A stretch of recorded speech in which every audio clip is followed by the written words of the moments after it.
Okay, good evening, everyone. So we'll call the meeting to order. My name is Joel Watts. I'm the Deputy Clerk for the City of Kawartha Lakes and Recording Secretary for the Drainage Board. I would like to welcome everyone in attendance today. In attendance, we have our newly constituted Drainage Board for the new term of council. And we have Deputy Mayor Richardson, Councillor Ashmore, Councillor Joyce, Charlie Clark, Robert McEachern, Jim Oriotis is joining us on Zoom. So the members in the room can see him on Zoom, but unfortunately the folks in the gallery can't see him. Also David Skrabak, Andrew Vale, and Tim Wilcox. So according to this board's term of reference, at the first meeting of the Drainage Board for a year, the first order of business is to appoint a chairperson to conduct today's meetings and for future meetings for this year. The role of the chairperson includes the responsibility to chair the meeting, ensuring the meeting is conducted as listed on the agenda or by resolution if it's decided to move an item on the agenda, ensuring meetings are conducted in accordance with the Drainage Act, City of Kawartha Lakes Act, and the city's procedural bylaw, calling for pecuniary interest when listed on the agenda, noting that it is up to the individual committee member to determine whether or not they have a pecuniary interest, and ensuring all members of the committee, visiting staff, and members of the public are treated with respect. Once the chairperson has been appointed, they will conduct the appointment of the vice chair for the board, who will serve as the chairperson in the absence of the chair. So I will now call upon the members of the board 3 times for the position of chair. So firstly, I call upon the members of the board to put forward a name for nomination for the position of chair. Deputy Mayor Richardson. At this time, I'd like to nominate Andrew Vale.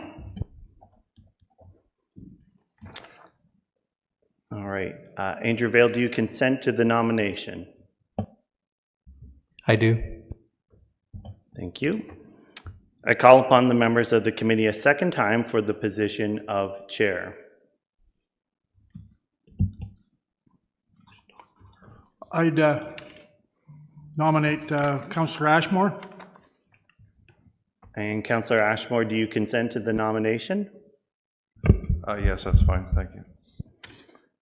And I call upon the members of the committee a third and final time for nominations for the position of chair. So seeing no further nominations, Andrew Vale and Councillor Ashmore have been nominated for the position of chair of the Drainage Board. I will ask the members of the committee, including those who are nominated, to vote for one individually by a show of hands. If you believe that Andrew Vale should be appointed as chair, please raise your hand at this time. 1, 2, 3, 4, 5, 6. And if you believe Councillor Ashmore should be appointed as chair, please raise your hand. 2. So I declare that Andrew Vale has been elected as chair of the Drainage Board. Please come forward, bring your name tag, and assume your position as chair and conduct the meeting, including the appointment of the vice chair. Thank you.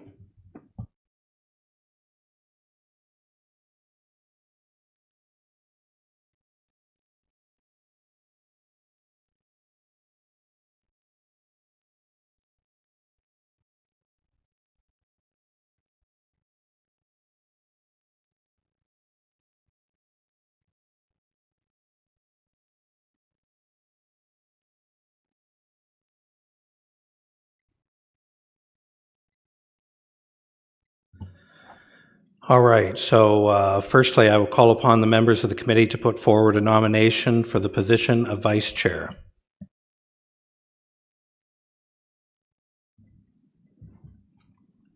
I'll nominate Ron Ashmore. Councillor Ashmore, do you consent? Yes, thanks. Okay, I once again call upon the members of the committee a second time for the nomination of a vice chair.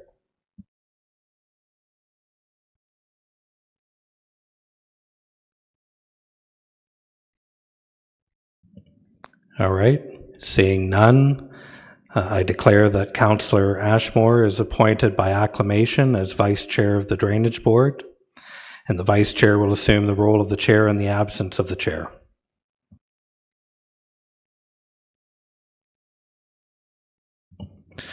All right, so let's get right down to business. Item 2.1 is the adoption of this evening's agenda. Motion from Charlie Clark, seconded by Councillor Ashmore. Any discussion? All in favor? That carries. Thank you. Is there any declaration of pecuniary interest this evening?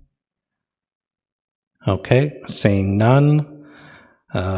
We will move into the adoption of minutes from the previous meeting. Those minutes have been circulated.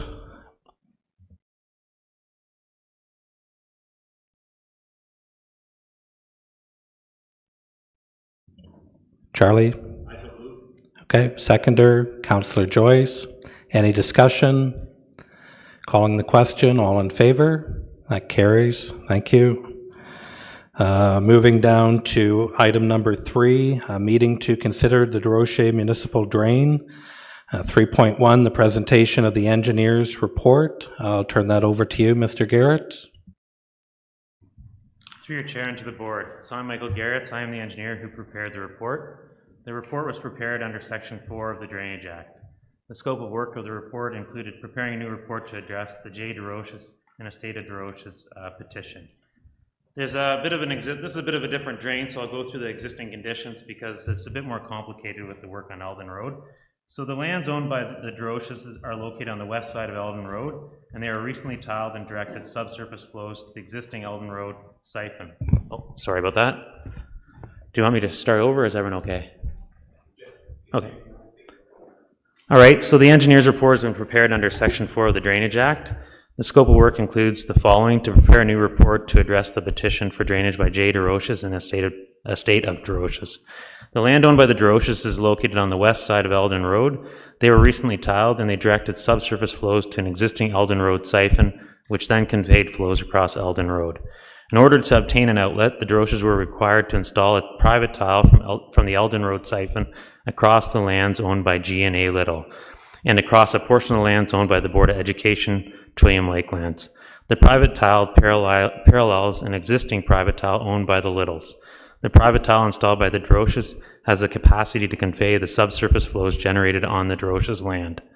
Landowners in the watershed feel that the improvements completed by the DeRoches has increased the amount of water flowing onto their land. The existing drainage system consists of the Eldon Road crossing, which includes a 600 millimeter corrugated steel pipe culvert and a 600 millimeter corrugated iron siphon. There's also the private tile, which is a combination of a 200 and a 250 diameter tile, which was installed as a private tile by the landowner with a high density polyethylene catch basin at the top end. The tile collects the surface water and conveys the flows downstream onto the lands owned by the Board of Education and or site developments and the lands owned by G&L Mark. The tile has approximately a half-meter cover and has an outlet an outlet elevation equal to the static water level of the downstream lands. The downstream channel is 141 meters in length. However, due to the water level, the channel is currently acting more like a pond. So it's a wetland, and all the bulrushes in that wetland are growing up. So the water, there is a channel there, it's always been there, it's the low run, but it's not like the water has an easy path to get all the way down to Little Britain Road and then through the Eldon or Little Britain Road culvert. As previously mentioned, there's a new 300 millimeter diameter private tile connected from the Eldon Road siphon. The siphon conveys flows across the road. The private drain then connects into the catch basin on the east side of the Eldon Road and conveys it to the wetlands. The tile also has approximately a half-meter cover and has an outlet elevation equal to the static water level of the downstream lands.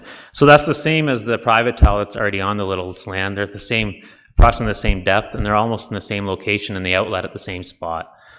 In November 2021, it came to light that there was an older tile. I don't know the dates because I haven't seen the plan, but the tile was installed from the Eldon Road siphon through the wetland all the way to the Gordon property. So it is just upstream of Little Britain Road. So it's a concrete tile. I've located it, I've stuck my hand in it, and I also probed it when I surveyed it. So I know it's there, but no one really knows. I don't have a real history about it, but it is a tile that's there, and as such, conservation and fisheries were aware of that as well. We had an on-site meeting on August 18th, 2021 at the Little Britain Arena. At that meeting, the landowners voiced their concerns. So S. Little requested that the berm immediately downstream of Ditch Inlet Catch Basin 2 be restored. So they put it after the Eldon Road culvert, they put a berm to try to stop the water from flowing onto the little lands. The berm has had some repairs to it. I think it's probably, well, it has washed out. David DeRoche asked if the ditch upstream of Ditch Inlet 1, so on his side of Eldon Road, could be cleaned out. And they also asked if we could put a better catch basin grate on it. Right now, there's a herringbone grate, which you'd find in urban areas. We normally put on bird cage grates, which have bigger openings that allow more water to go in.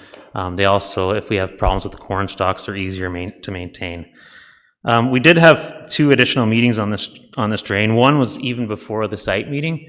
Before the petition, we had met with the 2 landowners, the Droches and the Littles.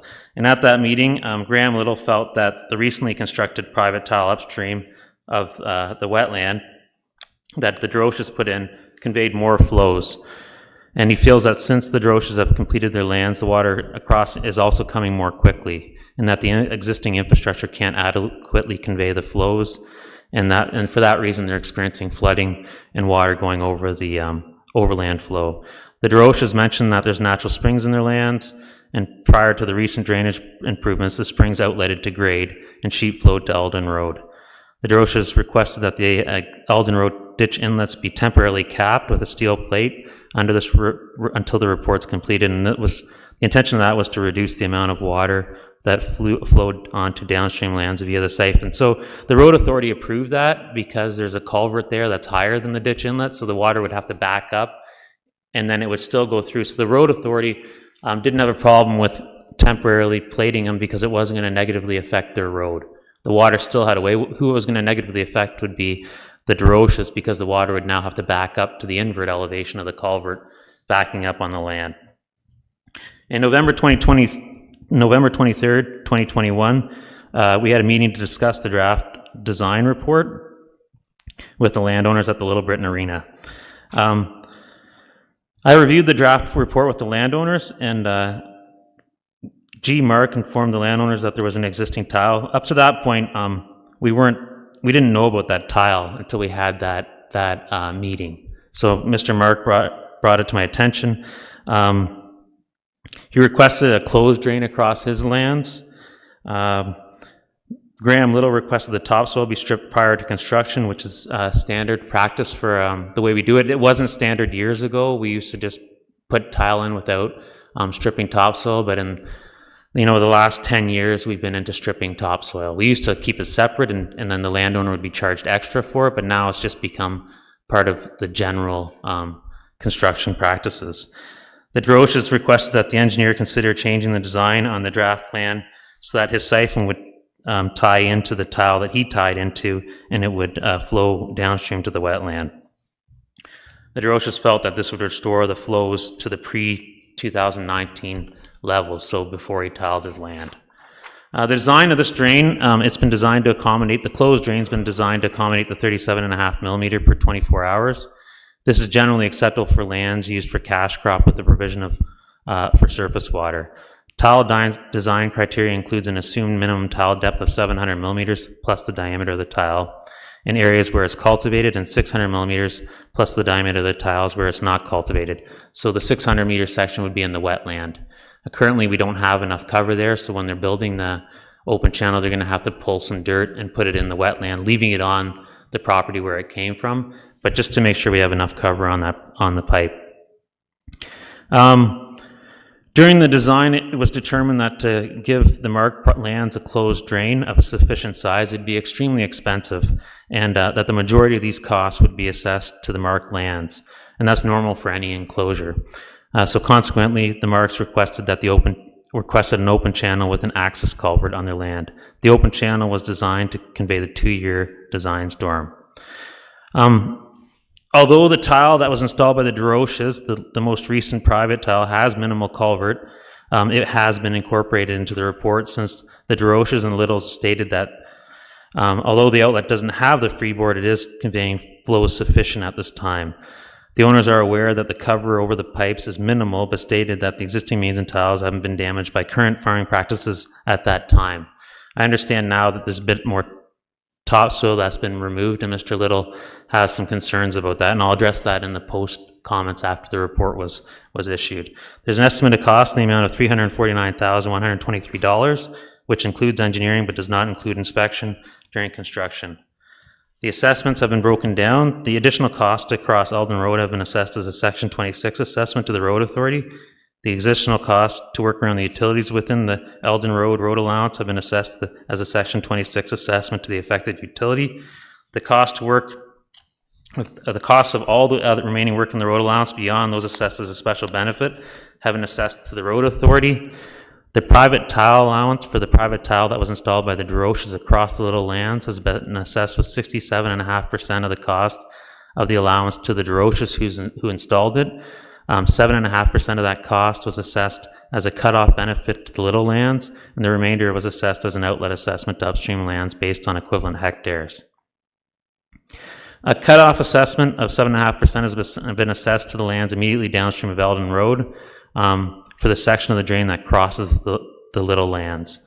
Culvert 2 was assessed with 50% of the estimated cost as a benefit assessment to the adjacent landowner, and the remainder of the culvert assessed to upstream lands and properties. Culvert 3 has been assessed with 50% of the estimated cost as a benefit assessment to the adjacent landowner, and the remainder of the cost assessed as an outlet assessment to upstream properties. The cost to engineer the future culvert replacements number 1 and number 4 has been assessed with 50% of the estimated engineering cost assessed as a benefit assessment to the landowner whose land the culvert is located on, and the remainder assessed as an outlet assessment to upstream lands based on equivalent hectares. The cost to engineer the future replacement of culvert 5, which is across Little Britain Road, has been assessed with 100% of the estimated cost as a benefit assessment to the Road Authority. The outlet works to the Mariposa Brook between Little Britain Road and Mariposa Brook has been assessed with 100% of the estimated costs as an outlet assessment to all upstream lands and properties based on equivalent hectares. So then the remainder of the work not described above has been assessed generally with 50% of the estimated cost as a benefit assessment, and the remainder assessed as an outlet assessment to upstream lands. Detailed allowances have been included in the report. Detailed maintenance schedules are included in the report. Construction specifications are included in the report. Plan profiles are included in the report. After the report was issued, I received calls from 4 landowners. So I'll summarize the conversation. A couple of the landowners are here, so it's just to make sure that everything was understood properly and that the messages that we conveyed over the phone, or at least that I've got them right, the landowners can speak. They should speak about it now, because now is the time to bring up any comments on the technical component of the project. So the David DeRoche had just some general questions about the drain, which I answered. Nothing too specific. Picarelli, so Picarelli resides at Ranch Road, so the corner of Ranch Road, and he has a very small amount of land in the watershed. He had some concerns, but they were really related to some recent road ditch grading and culvert installation, so they weren't part of the Drainage Act, which I told him, so I directed him to call the drainage superintendent, who would be able to direct him into the proper avenue in the Public Works Department. And then the owner of the lands right at Little Britain Road with the landowner ID 423, he called. He was not in favor with the drain paralleling Little Britain Road across his property. He was concerned that there would be, he'd have limited access, and obviously he's concerned about just having a drain on his property. He preferred that we just extended the drain across Little Britain Road with another centerline culvert and another outlet to Mariposa Creek, and he wanted me to look at putting it in the same alignment as the open channel, so just basically extending the open channel straight down to Little Britain Road. The alignment of the drain that I used was based on the existing old tile that went there. So the old tile came down, it would dump into the lands just south of Little Britain Road, and then it would go through what would be like a wetland, and it'd meander its way over to the corner to the Eldon Road center line culvert and go across. So I held that alignment. It's a pretty wet area, and that's what all the approvals have been based on to date. And I told the owner that it wouldn't really hinder his ability to access his lot a lot, other than he'd need a second culvert. One culvert would be in the road allowance, and then of course we need another culvert to go over the drain. What I did not talk to him about was, and I hope he understood, that right now the report, it's a future culvert because I don't know if he's going to develop the land. So when he does install the culvert on the drain, there are costs, and that's what the report will say, that when landowners in the future want a culvert, they still have to pay their cost, their share as per the report, which is generally 50% of the culvert goes to the benefiting landowner, 50% goes upstream. I'm not sure about the costs with the roadside ditch culvert. I think that's it. I guess if the drainage board wanted me to revise the alignment, the report would have to be referred back to the engineer for revisions and changes made. The last landowner was Mr. Little. Mr. Little has a big chunk of the drain in the upper end on his property. He also is the landowner receiving the water. Mr. Graham was concerned that the report was sent out when people were on vacation. I informed Mr. Graham that that's done through the clerk's department, and I didn't send it out, but typically drainage just gets sent out. We don't work around people's vacation schedules. Mr. Graham was also concerned that the existing bank would fail immediately downstream of Eldon Road. And I informed Mr. Graham that we've restored the berm and we put adequately sized riprap in it. I didn't say to him now, though, if it did fail again, it would be repaired under maintenance. We're not expecting it to fail. That's why we put in larger riprap, more riprap, rebuilt the berm. But there is maintenance clauses under the Drainage Act once the drain's approved. The only way to bring the water across the Graham's property during larger events to get rid of any surface water would be to do it through an open channel. A pipe can't handle it. Our pipes are designed for the 37.5 millimeter coefficient. That's not the big storms. That wouldn't even be the 2-year storm. That's what OMAFRA requires us to design to. Anything beyond that will flow over the surface. Now, the designs have a bit more capacity, just the way that we design them, but that's really the way they're designed. Mr. Graham wasn't in favor of an open drain across, or at least I assume, I don't assume I talked to him, but I don't want to put words in his mouth. He's here. He wasn't in favor of an open drain across his property. No, most farmers aren't right now. If you have a field, you don't really want an open drain across a triangular part of your land. So if he did want the drain as an open drain, then again, he would have to ask the drainage board to refer the report back, and then it would be changed. So just, I need to make it clear that there are always costs when you refer a report back. So if you refer the report back, we have to re-engineer it, and the costs go back on the drain in some form. Mr. Little mentioned that he's had to farm the land a little bit differently in the past year to avoid, or in the past while, to avoid ripping out the tiles in the low run. So the only way around that is, so the whole design was based on the site meetings we had, where the landowner said the tiles, although they didn't have a lot of cover, worked the way they were, and they weren't concerned about the depth. So I think now we've had a bit more, Mr. Little said that they've had more water come across and maybe a bit more soil has gone, and he's worried about ripping out the pipes. So the only way to get around that is to install, you'd have to refer the report back and you'd have to install another tile if they're not happy with the depth of the first tile. I can't put a bigger one tile in because I don't have enough cover there. I'm already pushing the cover. We've pushed the alignment higher into the hills to make sure we have cover to get the 700 millimeters. And then, of course, we'd have to look at referring the report back with if that's the route that they say. Mr. Little could comment on that if it's a problem, because he has had some discussions with me about bringing topsoil back over the drain that was removed, but that's a private issue. That's not under the Drainage Act. My point is, I don't like to ever have a report referred back because it definitely delays and it adds cost. But if the landowners are concerned about the depth, then now's now's the time to do it. You have to do it if that's a problem. If they can work with what's there, or if they can bring their topsoil in, then we can leave it. But I'll let Mr. Little speak on behalf of that if you'd like. And I'm available to answer any questions from the board and from the landowners. All right, thanks for that, Mr. Garrett. Members of the Drainage Board, do you have any questions of Mr. Garrett at this time?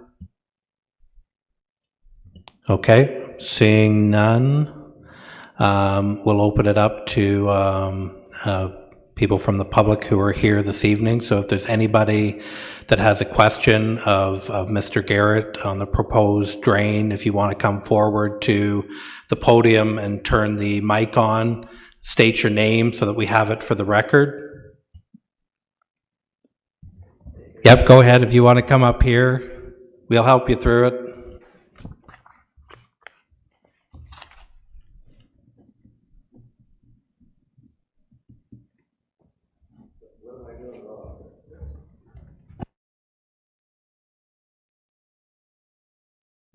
That one, okay, good enough. Okay, my name is Graham Little. I want to apologize, I've got laryngitis pretty bad here, so. No, my concern isn't how deep or what size the pipe is that's going through. My concern is the coverage, because over the last year, since the DeRoches hooked up their tiled drain, it somehow backfired. I won't go into the details. That has to do with the city, MF, and DeRoches.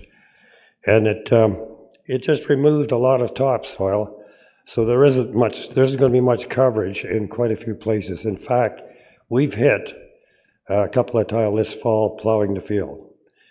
So it's a fairly serious situation. It has to have some fill in there before you go through. That's the simple matter. And that's my only concern so far with the tile. I don't want to hinder drainage. It's a good thing. It's not my idea to do this, but I won't oppose it as long as the conditions are met on my farm. And clearly states in the Drainage Act that the contractor has to leave the farm in as good or better shape than it was when he came in. If a contractor came in there now and did the drainage, he could leave it in a terrible mess like it is now. So, thank you. Okay, thank you, Mr. Little. Mr. Garrett, would you like to respond to that? Yes, through the chair. So, yeah, we definitely will leave the farm in the existing condition or better. We'll strip what topsoil is left off, and then we'll put it back on. And then, of course, is left. I mean, you have to work it. The farmer has to work it. We take out the big piece. If there is wood debris and big rocks, we'll pick the bigger stuff up. But usually you have to disc it or cultivate it, well, both. My concern here, though, is some of the stuff that Mr. Little's concerned with happened outside of the Drainage Act, so before the petition, and it's probably what led to the whole issue why we're here at a drain. The private drain that was put across originally by the DeRoches was almost like an unwritten mutual agreement drain. So I can't, like the report right now doesn't ask a contractor to come and put fill back on the Little lands. So right now, if the report stays the way it is, the cover is the cover. That's what we talked about at the meeting. If we need to bring more fill in, or if we need to continually maintain the fill over the pipe, then that has to be addressed in the report if that's an issue, unless, as they had mentioned, the Littles had mentioned before, they may consider bringing topsoil from their bunker onto the land privately and taking care of it themselves. So I guess from this, I need to know if we're moving ahead with the report as it is, or if we're looking at revising it to get the cover over. Because right now, the contractor won't bring the cover over unless we pay him. And right now, I can't do that under the Act. We have a report that says what the contractor can and can't do on the Little's land. I mean, it's easy to say without the report. If you do it without the report, the first thing you do is haul dirt onto the drain, and everyone is happy for that day, but then all of a sudden it becomes the question, where did the dirt come from? And things like that. So if the landowner switches, and I'm not saying Mr. Little would do that, but this is why we don't do it.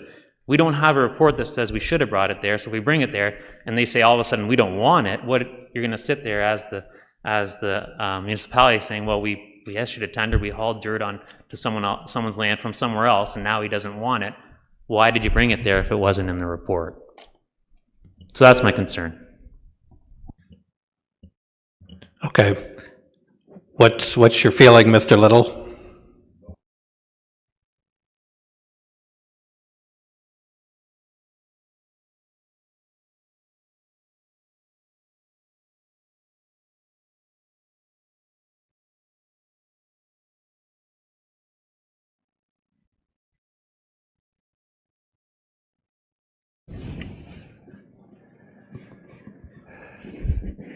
Well, I don't know just where we can provide some topsoil, but it's costing us for something that we didn't create. There's a problem there that had nothing to do with us, and so it seems kind of unfair that we should be responsible for the erosion when it was bestowed on us. The Drainage Act states that if water is tile drained, it's collected. And collected water cannot be dumped on an adjacent farm. And this is collected water that has been dumped on our farm to cause erosion. So I'm not sure who's responsible. I just know that we didn't cause the problem. And the problem should be addressed just for safe coverage on the new tile. I'm willing to work on it with whoever wants to help out on this, but it's definitely not our problem. And we're obliged to let you come through the farm. Maybe we don't have any say in it, I don't know, but I still say the problem needs to be addressed, not by the taxpayers. I think it's kind of a personal problem.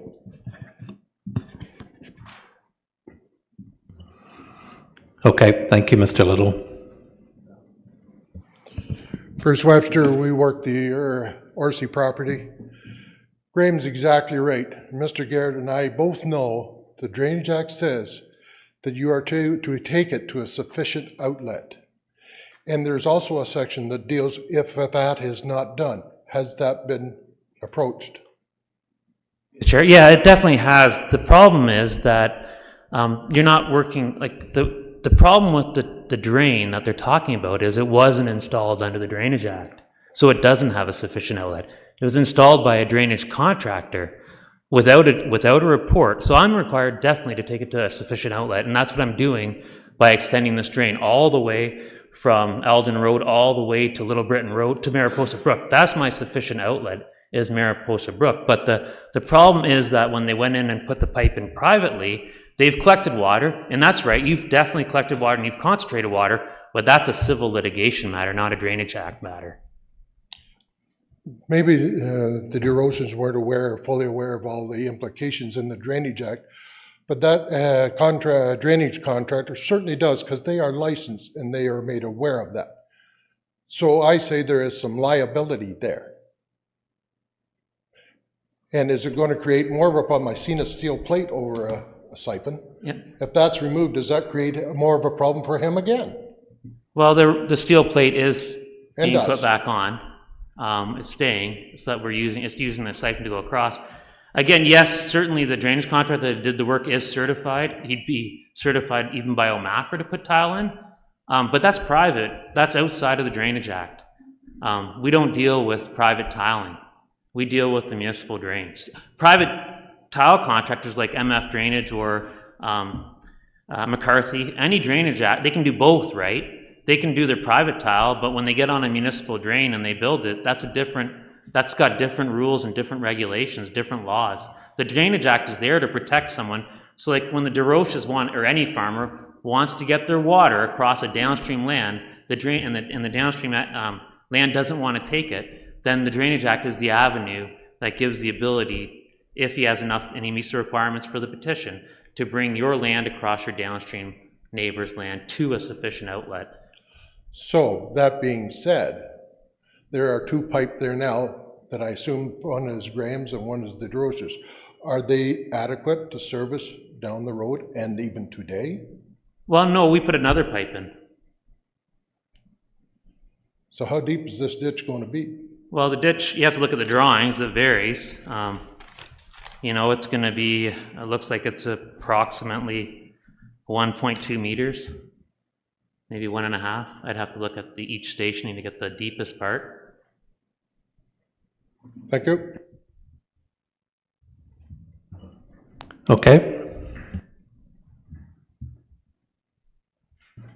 My name's Linda Moss, and I own property on the north side of Little Britain Road at 1069. I got this paperwork regarding this agenda, but my neighbors didn't get it. Like, I don't understand why everyone along there, and if I'm gonna have, why am I gonna have to pay when other people owning the same properties don't have to, haven't been advised of this, or should they have been?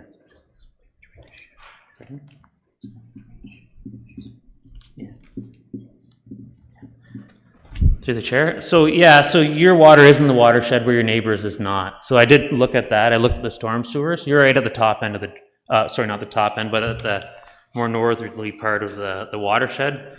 That's just the break in the drainage shed. So your water is in there. There is a policy, and I think maybe Mike would be better to speak on it for smaller urban lots in terms of the Drainage Act. So I'll let Mike speak to that. And that's with regards, today we don't normally deal with the assessments, but it's an assessment related question, so I might as well just deal with it. But my neighbor right next door was called, and the people just next to them wasn't. Yeah, your neighbor is, And then- yeah. Your neighbor is in the watershed. And that's, I just did that from all the plans I could gather, the background, that's where we determined the watershed. We went out and looked at it. We didn't survey 100% of the watershed. We used as much as we can to get the most accurate watershed. And that includes storm sewer maps and topo surveys and site surveys when we're out there surveying. And what do you anticipate this will cost?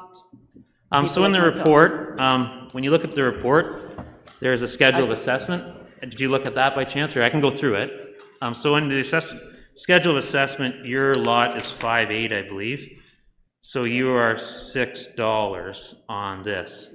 It's all like, so the Drainage Act assesses based on your situation and the size of your lot, and it's only the front parts of your lot that are draining towards the road and being assessed, not the rear part.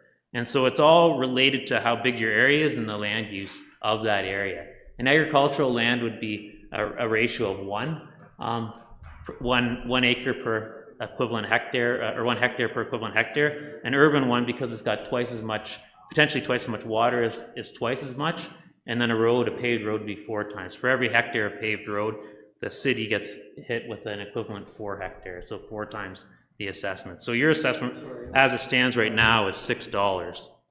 $6, what does $6? Well, if we tender the job and it comes in at the tendered price, it would be $6. If it comes in higher than the tendered price, then it's a ratio. And if it comes in lower, it's a ratio as well. Mm-hmm. But that's the numbers. I mean, it's not going to be double, I wouldn't think. I can't say that for sure, but obviously we don't think it's a $600,000 job. But that's the magnitude. Unfortunately, you are in the watershed. When we extended it down across the marklands, I had to bring those lots. And I know the urban are difficult because it's really just the front part of your lot. And everyone will, especially in urban areas, won't see the benefit of the water leaving their property like an agricultural landowner. Everyone's just used to their water leaving. But under the Drainage Act, when there's a petition, you have a responsibility for the water generated on your land as it's conveyed down the system. And in your land, your water goes into the roadside ditch, it goes across the road, and eventually it makes it into the culvert that goes across Eldon Road. And so your assessment will be based on that little piece that parallels Eldon Road, and then not the road culvert, but after the road culvert into Merrill Coastal Creek. And that's why it's reflected in the dollar amount. It's not a big area. So I hope that answers your question. I don't know what the municipal... Mike, do you want to just touch on that policy, please? Yeah, through you, Mr. Chairman, thank you. So the municipality several years ago created a policy with regards to small lots within drainage sheds, just like yours, and allows for the property owner to apply for credit up to $500, where the municipality would pick up that cost of assessment for the construction of the drain. However, the future maintenance costs would then continue to be assessed out. Thank you. Okay. Any further questions? My name's Matt Whalen. I got 2 lots along Little Britain Road. One's my residence and the other one's just a vacant lot. My concern is 80 to 90% of that drain you have running in pretty much a straight line. When it hits Little Britain Road on the other side of Gord's property, you have it making a sharp right, running along what's going to be my vacant lot, so dug up and a big ditch put in, and then a culvert that I'll have to pay for if I ever want a driveway to that land. And then once it gets across my lot, it makes another 90-degree bend and goes through the culvert that's already there on Little Britain Road. So my concern is you're putting an express lane in from everybody's water, and I feel like it's going to bottleneck right beside my house, my basement. Sure, yeah, when we design a drain though, we follow the natural water, like where the water wanted to go, and that old tile, we follow, that alignment is, the open channel follows that alignment. Yeah. And then that's where that water went. Historically, it came out of the pipe, and it didn't quite go along the fence line. It was more kind of on your property, kind of goes in and out. Yeah. And it meanders, and there's fill there. Yeah. But we kept it, in order to reduce the impact on your land, I pushed it as close as I could to the fence line, thereby hoping if you can build on that land in the future, then I've utilized the least amount of that land as I can. And then at the corner, we rip-wrap the corner with a significant amount of rip-wrap to make sure it doesn't erode the bank. And again, if there's any signs of erosions, the landowners, first avenue when there is erosion is to call the drainage superintendent, and this is the report that they use to maintain if there was ever an issue with erosion. Yes, you do have a second culvert, and yes, there is a ditch going across. It is a wet area right now, and to fill it in, you'd have to go, most likely, I don't know, I had to go through fisheries and conservation, but we were taking in a wetland and replacing it with an open channel, which is easier to get through an approval process than a closed drain. So if you're in a closed drain, would be the same as if you're trying to fill in your lot, but that's something you'd have to do in the future. But we try to keep the same alignment, and I just tried to minimize what I could do on it. I don't know what would happen if I went back to DFO. We don't normally take it out of the historic route. We're moving it, certainly, but they accepted that when they did the permit. And we made them aware of all of that when we did it. Yeah, like, I'm just concerned about it, but like there's enough water there already, and like you said, it's slowly going across the wetlands. Yeah. So now if we make an express lane for all that water, it's gonna increase that volume, and where it's all bottlenecking because of the S bend that goes through, I feel like if you kept a direct route with the line and went across Little Britain Road at that same angle where it hits Little Britain Road, it'll be on the same angle that the river runs downstream. Like, it'll all just be a natural, and it'll keep the water away from my house. Through the chair, yeah, I understand what you're saying. I mean, the only way I'd have to go back through the fisheries permits and see if they'd even allow it. Historically, we try to keep it the way it is. That's the way we design drains. So it'd be up to the board if they're gonna do anything to refer it back. I just like a culvert, because you talked about future replacing a culvert that's there, right? So they just put 5 culverts on Ramsey Road in like a week and a half, so I just didn't think a big deal to put a culvert in line with the stream that it's running. Yeah, you're hitting into Mariposa Brook though. Okay. Yeah, so you're into more of a fish sensitive area. Okay. So that's the issue. And not like only the water's that, as already it goes there, up, right? It is. It's already there. So I'm just worried about the bottleneck down at the bottom, like, because there is already a pile of water that's there. Yeah, and if we're adding to it, it doesn't benefit my basement. Yeah, we won't be adding to the water. It may come at a little bit of a different rate, but the water in the watershed's always been coming. We haven't made a bigger watershed, and the grades are certainly flat in that area. We will have a better outlet for the drain, But it is a flat, like through that wetland, it's flat. Yeah. It's definitely, there's not a So lot of it, grade. so it goes at a slow pace through It the will, flats, right? yeah, not during the spring runoffs, obviously, Yeah. but the rest of the year, yeah. But in the spring runoffs, that whole area is gonna be full, Yeah, and it's gotta just push through the system. yeah. Like my sump pump runs 365 now. You're gonna bring more water. Like it's just, at a faster speed, it's just gonna go at a faster speed. And then that, I don't want a ditch dug up on my side of on my property. Like I don't want, you got 2 acres there and Yeah. you're just gonna run a big ditch across the front of it. Now, if I need to build a driveway to the property, now it's gotta have 2 culverts, which I gotta pay for both now. And it's all that extra cost. Right.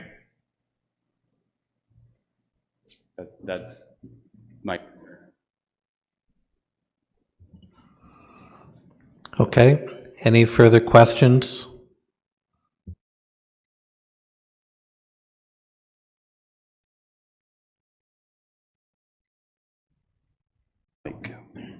My name's Gordon Mark, and I have a lot of the water. It ends up at my place. Initially, no one knew about the 10-inch drain that came down through our property and came in from Orsi's. So over the years, not just myself, my grandfather, plus ourselves, we maintained that to take that water that was coming down through. It's got too much now, and it's overwhelming it. Now, you know, in regards to you, you didn't even know it was there. My big mistake is I didn't mention it, because now here I am, I've got what, a $40,000 bill put in against me to take somebody else's water. On Mike's behalf, there may be a route if we went on the south side and cut across, because what I had to do was bring in a backhoe and we rerouted water because a 10-inch wouldn't take it, and we took it around to the south and brought it down through. And then that way you're not coming in at a right angle to the going underneath the Little Britain Road, coming around the backside of the high ground in there, and then because that's the way we ended up having to direct it, because we couldn't take all the water it was coming down through. How the Drainage Act reads, I'm learning. It's a very steep curve. You new people that are on here, it's interesting, because what happens in this is they can dump water on you, but you can't do anything about it. So that's why we had to improvise and dig that other route around the other side. Now, that's not the direct route that we had. I understand, Mike, where you were coming from when we followed that down through, but that would take it around and then bring it directly straight across the road at the Little Britain Road, so you don't have water. Water doesn't know how to run at right angles. It likes going and making circles. I've seen it wherever the spots I trap and stuff, so. It's just a thought. I'm not one to cause a fuss, but I like making sure that I have an answer on how to fix it if it is broken. And that's what we had to do. We had to bring backhoe in and just do our own work, because the water was coming down and there was no way of getting rid of it, so. Unfortunately, I made mention of this, and I should have just shut up and brought a bigger backhoe in and took it around the backside anyways, but it's too late now. That's all I got to say. Okay, thanks, Mr. Mark. Is there anything you want to add to that, Mr. Garrett? Yeah, across the Mark property, just so the drainage board understands, there is a ditch, like a defined ditch with a pipe underneath it, and that's why the alignment's there. We followed the pipe, the existing concrete tile, right from the outlet. Well, as far as I could get it, I think I located it on Orsi's property about 3/4 of the way up, and then I lost it. I couldn't find it. I found it a couple times where it was blowing out. It's full of roots, so when it fills up with roots, it gets pressure built up, and then it blows through the joint. And at that time, I could find it in 2 or 3 spots, as well as I probed it. Once you get a couple lines, you can get going on it, but eventually I couldn't find it. So that's why the alignment is that way, and that's why we didn't go around, as well as the depth to go along the westerly property line. If Mr. Mark could correct me, but it's probably significant. There's a hill there, right? You're talking about putting the drain along the road, your access to the back? No, what we do is just come down like partway across and go open and then follow where, see what the water wanted to do is go towards the east before it got into the fill that was brought in the 1974. Right. And then that fill, what we did was dig it out. Gord, do you mind just using the mic, only because we've got, and he can't hear, if we're not speaking through the mic, sorry. So on the mic, on it would come in off of the line fence, and then before it gets into where the fill was put in, what we did was dig it out and take it around towards the east. Right here. Because that's the way the water wanted to go, and we weren't gonna fight with the water, that was the easiest route. We had an excavator come in and dug it out back in, that would've been in the 80s, we figured out this morning. And that just allowed the water to go the natural course. It was the way it wanted to go, so we just made it easier so I could get rid of the water off of my land that was being dumped on me. Now, how they got permission to go through the school board and dump in on Orsies, I don't know. That's an oversight on somebody's previously, so we won't get into the history on that one. But private work happens all the time on drains, on even municipal drains. If a farmer has a high enough corn crop and you can't see the excavator, stuff happens. People do stuff until they get caught. So, and I mean, this was just the people that put the last ones in. They just needed an outlet, and that was the easiest outlet. It was open there from a pipe, and they just went to the spot where they were. So, I mean, it's not uncommon for people to put pipes in and extend it to somewhere where they can get their drainage.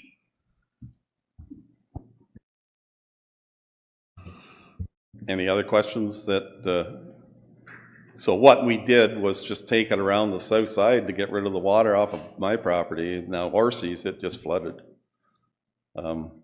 It's development land, and Bruce, you'd be able to tell us better what the plans they have, maybe, I don't know. Maybe, okay. Thanks, Mr. Marks. Is there anyone else with any questions of Mr. Garrett at this time? Go ahead. I'm Jennifer Hewson. We own the property just south of the school board. It's a little brick house right on Eldon Road. And I just don't understand this new drainage line. Is it only draining the Duroches? Is that the only additional, or is it draining the properties as well? I'm concerned about my well and a little pond at the back of the property. Through the chair. No, so this is it will provide some, it gives the opportunity for the littles to tie in. It also cuts the water, the surface water from coming off. It puts it underwater. They're not going to be tying into your pond to drain your pond. You're in it because of surface water. So historically, we're usually looking at around a 10-foot drawdown on each side of the tile is what tiles would do. Oh, okay. So we tile, lots of people will tile at 20-foot spacings, 40-foot and farm fields, but they can put them down to 20-foot. Okay. Okay, thank you. Any further questions from anyone?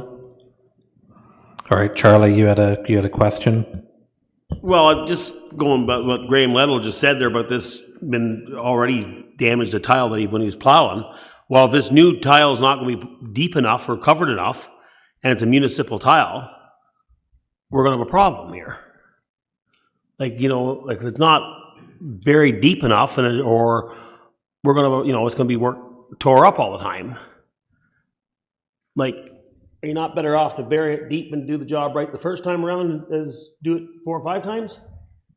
Through the chair, yeah. So the only tiles that don't have enough cover are the ones that are existing, so that are already in the ground. The new one that I put in, I have 700 millimeters of cover, which is which is standard for working land. We always put them at that depth. But there's 2 tiles in there at the site meetings that the landowner said worked the way they were. We did bring it to their attention that they're shallow, but they were fine at that time with the depth. So I incorporated the one tile because it was relatively new. It was only 2 years old, and it had about a ½ meter of cover on it.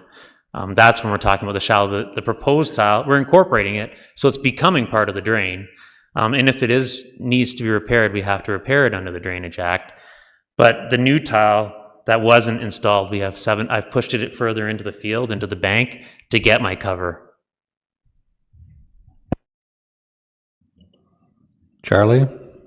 Well, want to get this, I want to just clarify before we ever get any farther here on, like, somebody said that the tile drainage guy that put this new tile in for the DeRoches didn't do it properly. That's what I'm reading into this right now. And if it wasn't buried deep enough in the first place, why are we not dealing with it? Like, if we're going to incorporate these two tiles are going to become municipal drainage, or municipal drains, and this existing tile that was put in wasn't put in right. I think we should deal with that as well now, even if doesn't come under the Drainage Board Act. We need to support Graham Little to get this done and done right. That's my take on it.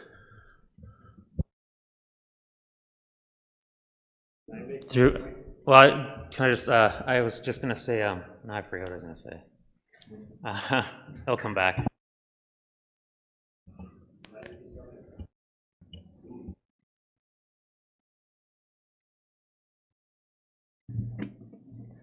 Yeah, to your point, Charlie, everywhere that the tile is in, with the exception of the erosion places, is safe. We're only hitting the tile with a plow where the erosion is. And that's my concern. As far as I'm concerned, the tiles are in there, and I know Mike's putting the new one in deep enough. But even where he's putting it in, there's going to be troubled areas if there isn't more cover. He's altering it a bit to get more cover, but I would rather it should go where it belongs, in the low area. But the tiles are in there are safe enough. It's just where the erosion has come in, it's opened the areas up. Thank you.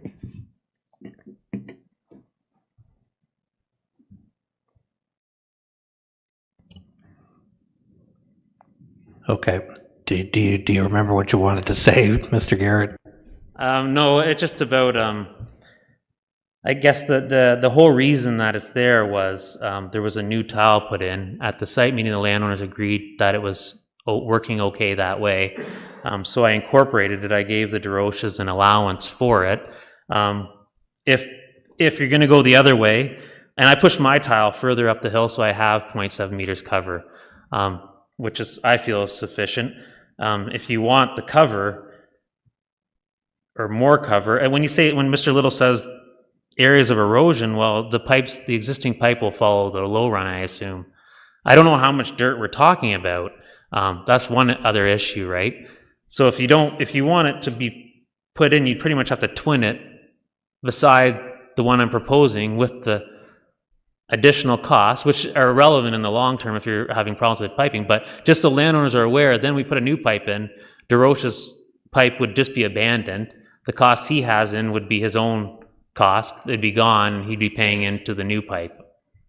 So, and that's what you can do if there's an issue with pipe and depths. If you're looking at an isolated area, they can bring fill in. My concern always is, as soon as I heard that there was problems with the tile and plows, then we don't want to be fixing a pipe every year when we plow.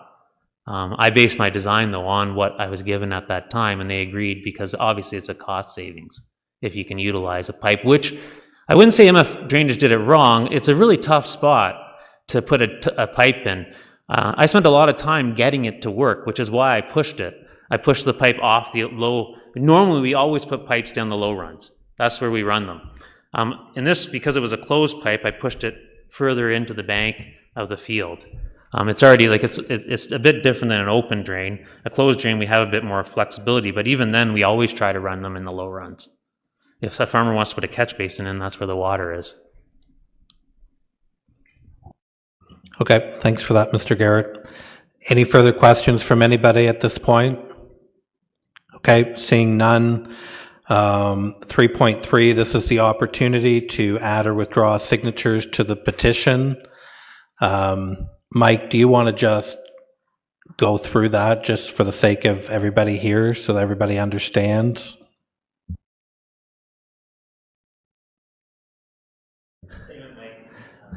Yeah, so at this meeting, I don't normally do that. The clerk would do it. I don't mean to put you on the spot. I'm sorry. I was talking to Mike Farquhar, but yeah, if you'd rather Joel do it, if Joel, you want to tackle that. Go ahead, Mr. Farquhar. Through you, Mr. Chair, and Mike can correct me if I'm wrong on a few things.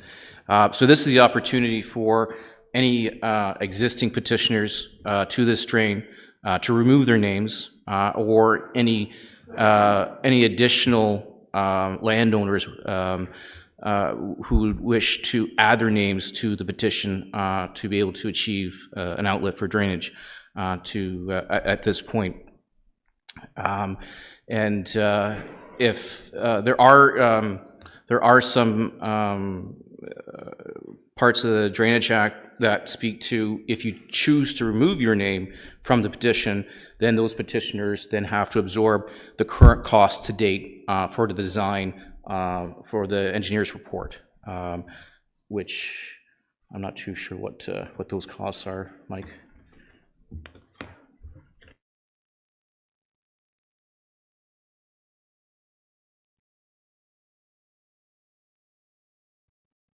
So $44,846 is the current cost to date for the engineer's report. So if anyone chose to remove their name from the existing petition and it was no longer deemed to be a petition, then those costs would then have to be covered by the petitioners. Okay, thanks, Mike. So once again, is there anybody here this evening wishing to add or withdraw their name from the petition? All right, seeing none. Board members,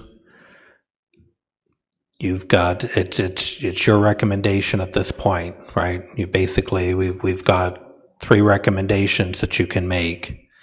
You can move it forward, you can reject it, or you can refer the report back with specific requests of the engineer.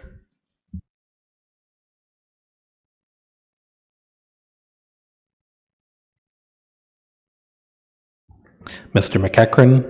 I think with the discussions here, we need to refer it back to the engineer to get some of those problems worked on before we proceed. Okay, so you'd like to make that a motion, and we need specifically what you want or would like the engineer to look at. So are we talking about coverage or fill like we've been discussing, or the concern with the coverage over the tile? Okay. All right, so we have a motion from Mr. McEachran that the report be referred back to the engineer to address the coverage issue. Is there a seconder for that motion? Councillor Joyce. Any discussion? Councillor Ashmore. Thank you, Mr. Chair. One of the things was that Mr. Whalen, Matt there, he brought up on his vacant lot. That's really important because perhaps the engineer, Mr. Garrett, can look at that as well. It may seem small in the whole scheme of things, but things like that. And Linda Mass, who she came up here to explain about her situation. These little things are important, so hopefully we can get these tidied up too and dealt with. Thank you. Any further discussion? So are you asking for a friendly to the motion then, Councillor Ashmore? Yes, just if the engineer could look into those 2 or 3 concerns that were raised here. Well, I think Mrs. Moss's has been taken care of, that she's out of the assessment end of it, is my understanding. Would Mr. Whalen's be as well looked after? I don't think there wasn't a question about your assessment. Your concern is where the drain actually is, correct?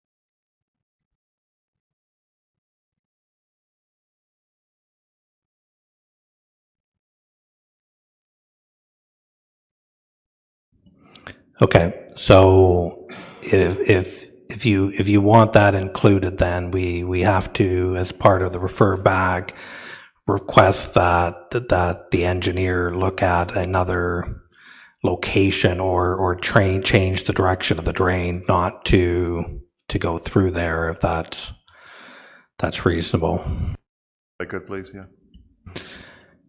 Okay, Mr. McEachran, so that's up to you to accept the friendly or not to your motion. I accept that friendly amendment to my motion. Okay.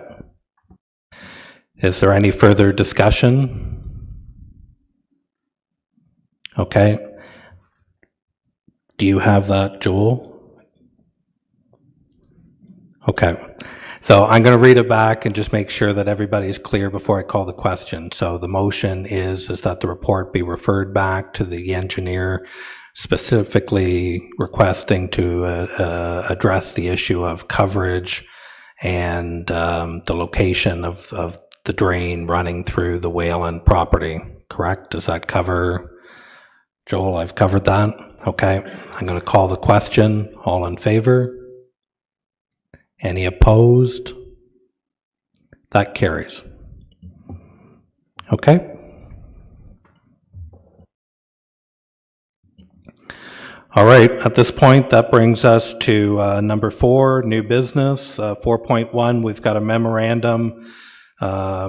How about we do this at 7:38 before we get into this business? Does everybody want to take a quick break? If you need to use the washroom, grab a drink, and that, if anybody from the public is, if they want to leave, that's a good time to leave.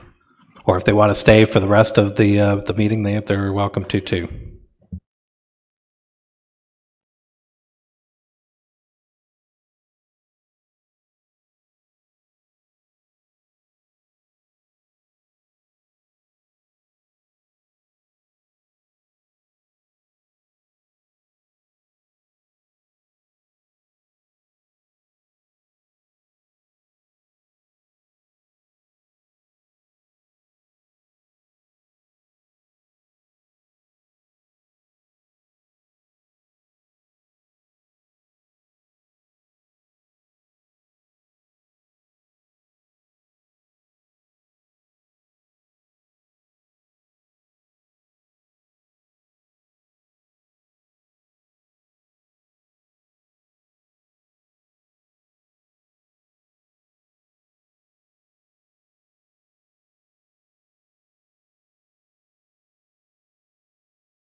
Drain.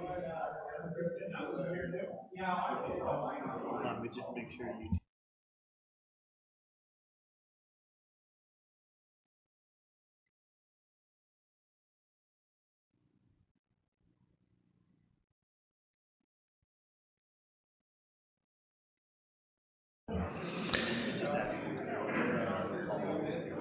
Yeah.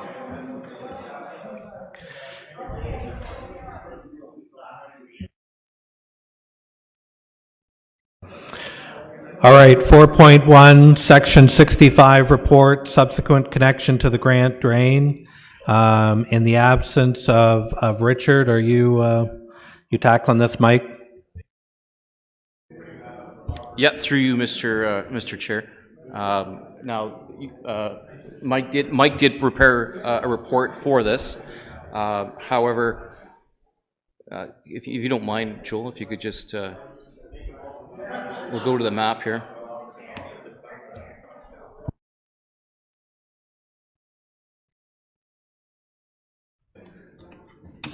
Through you, Mr. Chair.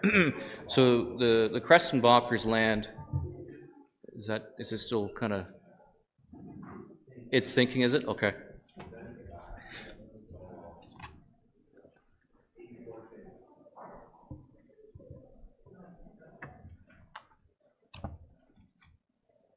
So we'll just wait for the Joel to bring the map up here.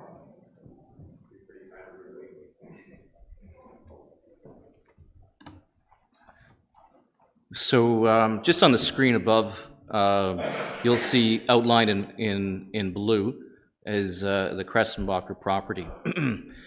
And the red line to the west of the property is the Sandringham Drain. At the time of the Sandringham Drain, when it was created approximately 5-6 years ago, the Krestenbachers hadn't, and correct me if I'm wrong too, Mike, I think you had done the report, hadn't applied for an outlet to that drain. So the Krestenbachers are now in need of an outlet for their property, and the easiest solution or location was bringing their water south into the Grant Drain. Was the most favorable, potentially uncontested route to bring their water into the Grant Drain drainage shed, which is outlined in pink above. And you'll see the property, their water will have to go through the property to the south, and they've already been in contact with that property owner, which they'll enter into a mutual agreement with. And then that water then comes down to the Woodville Road, and then travels then south to that red line, which is the top end of the Grant Drain. Yeah, there's a, if I.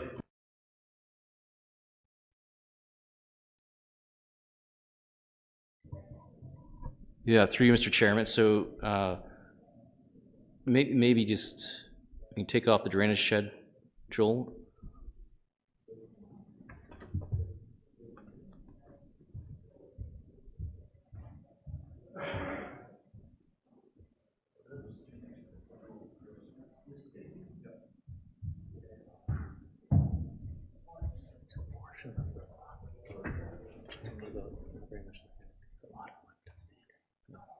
So how many hectares? Yeah. So once it comes off, but where Joel is pointing right there is where the top end of the Grant Drain is where the Krestenbacher's water for a portion of the property, and Mike will speak to the area that's being considered for inclusion now into the Grant Drain.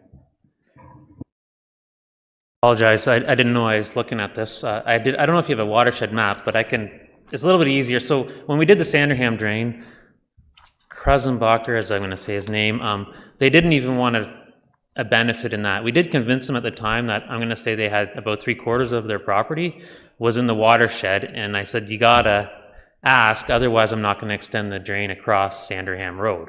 If I don't have a request from the other side of Sandringham Road from Krestenbacher, then the request from Mr. McFeeters was for the water coming off the road, and I would start the drain at the roadside ditch and go down. I said, you're going to be paying a lot of outlets, so you need to ask for a benefit. They didn't want to do that, and they were warned at the time that they couldn't get their whole farm in because the whole farm didn't drain to the Sanderham. At that time, they could have brought their whole farm to the Sanderham because ultimately it wraps around and it comes back into the same watershed, but they wouldn't do it. And I can't force them to, but what I can do is take the water that's in the watershed, charge them a benefit, which was equivalent to the outlet for their property anyway, and I took that water across Sanderham and brought it there. But it left two other portions of the property, one on the lower portion closer to, I forget what road that is, Woodville Road. It had left part of the farm there that didn't have an outlet, and also on the opposite side, the front corner. So what they're asking for is a lower part, but only for subsurface water. Because, the surface water wants to go into the Grant drain anyway, but they want to bring subsurface water, or the surface water, wants to go back in to the same drain as the Sanderham, but they want to bring just the subsurface water. And so what I did was I took the area, I went down and did a couple of spot checks with the drainage superintendent. I measured tile depths, and this is before they did any maintenance on it, which was just done maybe 2 months ago. And I measured tile depths, and I determined that the Kurzenbecker farm, and it would be in my report if you have it, it says how many millimeters or half a centimeter would increase the height of water in the drain.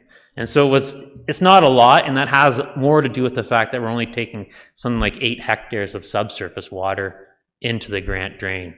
And then it goes in further. If you take subsurface water into a drain, you've actually created capacity in the soils when it drains. And then so the first flush goes in and it's got capacity. So it's not even as bad. We don't account for that in our calculation, but typically when you're into smaller hectares, we do connect into drains. It's not preferable. I probably do maybe 3 of them a year for situations like this. You can't take a lot of water that way because you can't overload the Grant drain, or we'll have a landowner complain. But in this case, it really was just a little portion of the one side of the farm that he couldn't get. He could put it into the ditch, and then he would be a petition would end up. He'd be in another petition drain to go back across the McFeeters land that he didn't want to go across on the Sanderham drain. So there's a landowner conflict there. Okay, thanks for that, Mike and Mike. Committees, anybody have any questions? You've got a recommendation before you. What are your wishes?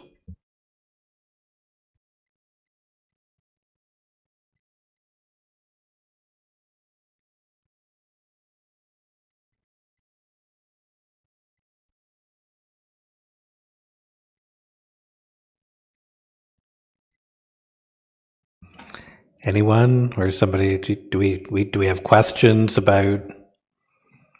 So.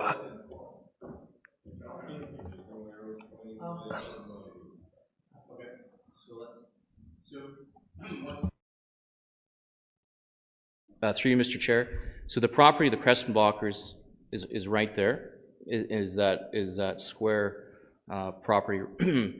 And several years ago, we had a petition at that arrow there, as you can see. That's the Sanderham drain. At that time, as Mr. Garrett's had spoke to, they were asked about a benefit, if they needed a benefit, about signing on and potentially extending that drain and the depth of that drain, capacity of the drain to take their water. However, at that time, they chose not to. So the existing Sanderham drain does not have... only for the 8 hectares. Right, so 8 hectares of the property does go to that drain? 8 hectares doesn't. Or sorry, 8 hectares, sorry. 8 hectares does not go to that drain? Yeah. Right, so now their 8 hectares, to be able to take it to sufficient outlet, has to come south, and through the south property, which will cross Woodville Road, and then get into where Joel Zero's right there. That's the top of the Grant drain.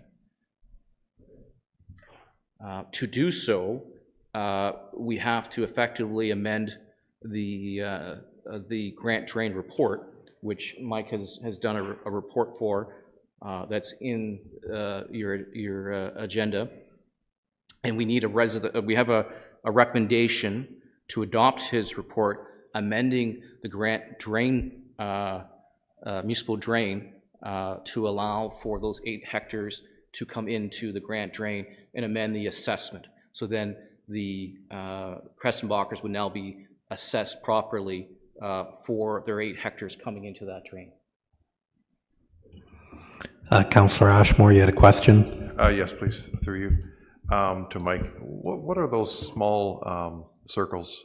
They're very small, but there's at least 2 of them on there. Could you just briefly explain what they pertain to? Well, there's green circles. There's one on the left and one on the bottom of the... Through you, Mr. Chairman. So what you see outlined is a layer on our GIS viewer, and those green areas identified the regulated areas as identified by Kawartha Conservation Authority. So it kind of outlines those kind of low-lying, sensitive or wet areas that KRCA has identified. Deputy Mayor Richardson. Thank you, and through you. So can you just point quickly where the new connection's going? So through you, Mr. Chairman, to Deputy Mayor Richardson. So there won't be a new connection, or there won't be a physical connection to that drain. So the water from that Cressenbacher property will flow south towards the drain, and as it crosses the southern property, it will do so privately through a mutual agreement through the 2 private landowners. And then once it reaches the rail track, it crosses Woodville Road through a culvert, and then comes into that area, that low-lying wet area, just north of the top of the drain, and then makes its way down to the actual physical drain. So there is no physical construction to be done by the municipality. All the works to get the water to that point are on private property. This just allows the Cressenbacher property to then bring their water to the drain and be in that drainage shed and pay their cost of the overall drainage shed area for any future improvements.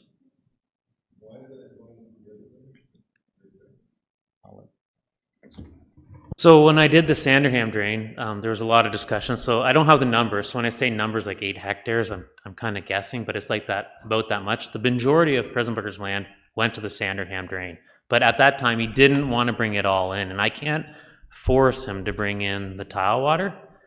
So we gave what was in the watershed, we brought into the drain, and we sized the drain appropriately, because I couldn't oversize the drain to account for Cressenbacher's land that he didn't ask for, because otherwise the downstream guy would be paying more, as well as the road, because I'd put a bigger pipe in. And that's why we have the site meetings, to get the information. And when he didn't do that, then I only sized it the way it was. And it's designed for what it was designed for, and not more. So really, at the end of the day, it's a sufficient outlet, and he's being recorded for his assessment, and then the benefit, right, and then down the road for clean out and maintenance and everything else, so that he's part of that, right?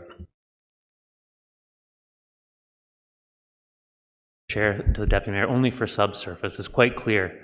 We don't want him directing any surface water, nothing. Because the water does wrap around and it goes right back to where the Sanderham inletted, right? But it would dump onto the downstream farmer. And there's that issue that we had with the Sanderham, which is why he wouldn't, so he didn't want to go there. And because of that, his surface water will still flow down that route like it always has, but he doesn't have a tile outlet. And once he brings a tile outlet to the road or wherever, now he's concentrated the water. And as soon as you do that, you're into a different, it's legal. He's dumping into the ditch and it's no problem. But as soon as you do that, your downstream landowner or the road's going to say, no, like we don't want the concentrated water. You need to bring that out. And that's when the Drainage Act comes in. They'll petition for a drain to bring that upstream water, and the upstream water, as well as the downstream people, will pay to bring that to an outlet, which would be right at the, pretty much at the bend on the Sanderham where it makes the dog leg. That's where it goes down on the other side of the rail line, comes across the rail line, then goes back under the rail line into the Sanderham.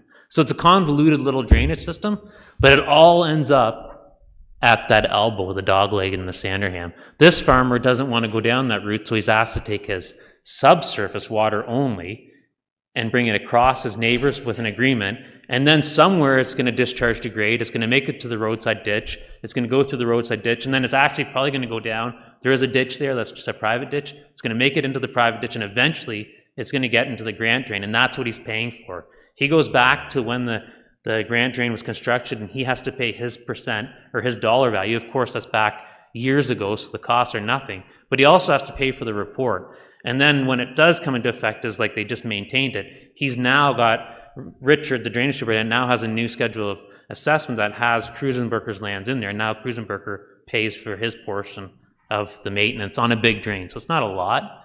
It's just a convoluted way to get to a drain. It's a harder way to get to a drain, and it's not even a cost-effective way, in my opinion, to get to the drain, because you still have to pay all your engineering costs to get the report, and you still are going across someone else's land. And you don't know, because you don't have that outlet. Two properties down could just block it off.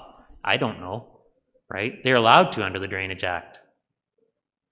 It's like missing your plane while you've been at the airport for 3 hours and then have to scramble to find another flight. He had his chance, and he watched it happen, and now he's scrambling to find another outlet.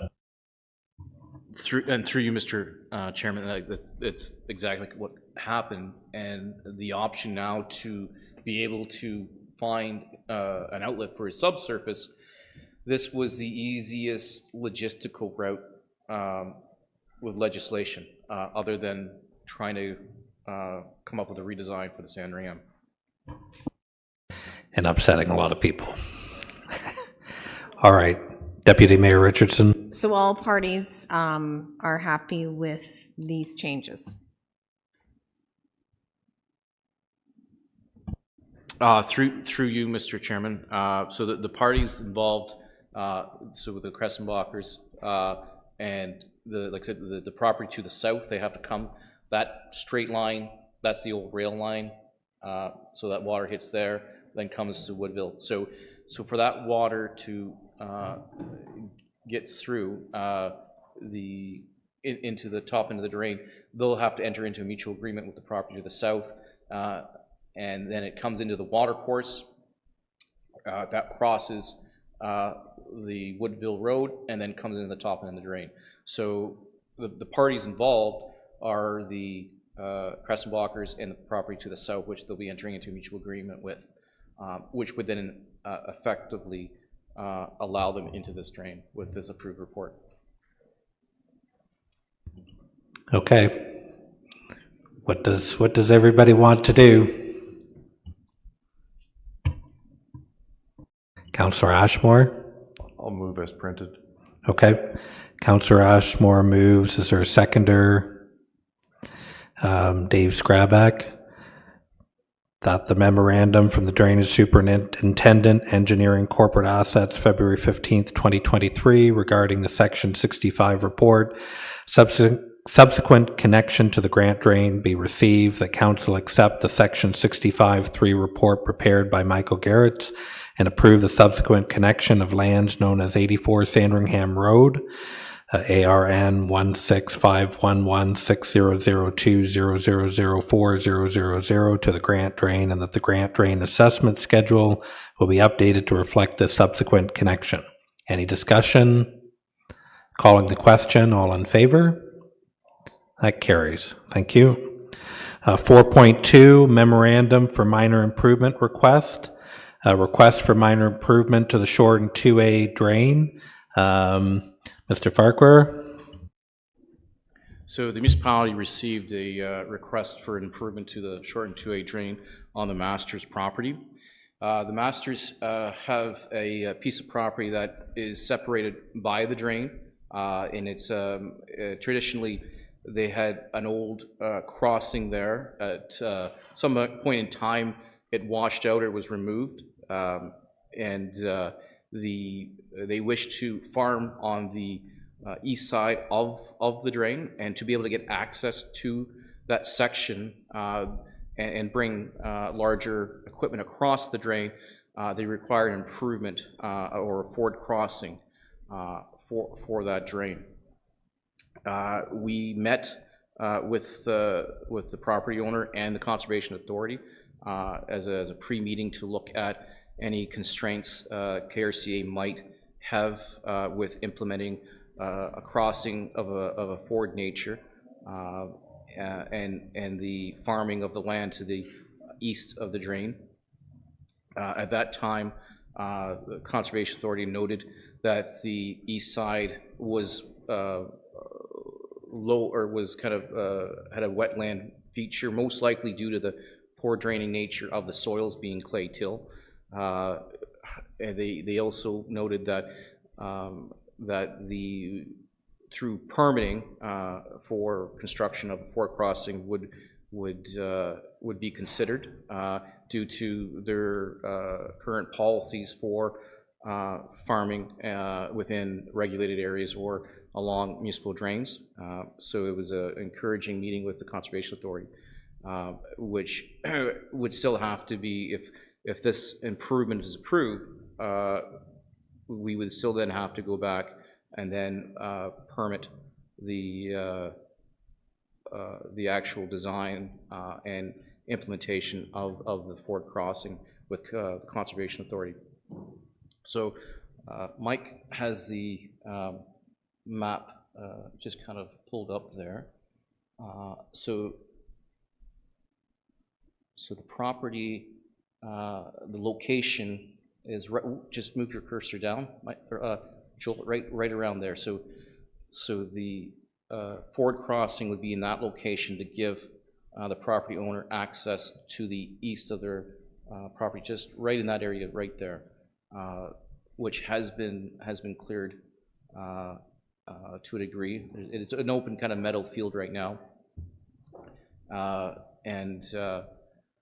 so with that improvement, that cost would be the sole cost of the property owner, and then any future maintenance costs be related to that property owner as well. Thanks, Mike. Does the board have any questions of Mike at this time? Okay, Deputy Mayor Richardson. Thank you, and through you, and I'm learning here. So with the minor improvement, which is being brought forward, as soon as that piece is in the puzzle, then they can go forward with the permit for design and implementation. Is that what you're saying? But this minor improvement needs to be approved first. Through you, Mr. Chairman, yeah, we have to approve the change to the drain first, and then we can go forward with a design for what that forward crossing would look like in consultation with the Conservation Authority, who did note concerns with the type of excavation, the slopes and erosion with the short 2As, as there's a lot of water does flow through that location. And I think there was an old crossing there at one time, was there not? Through you, Mr. Chair, there was an old crossing that they had pointed out that had fallen into disrepair. Yeah, and it's not suitable for today's equipment of what he's looking to get across. Councillor Ashmore, you had a question? Yes, please, through you to Mike.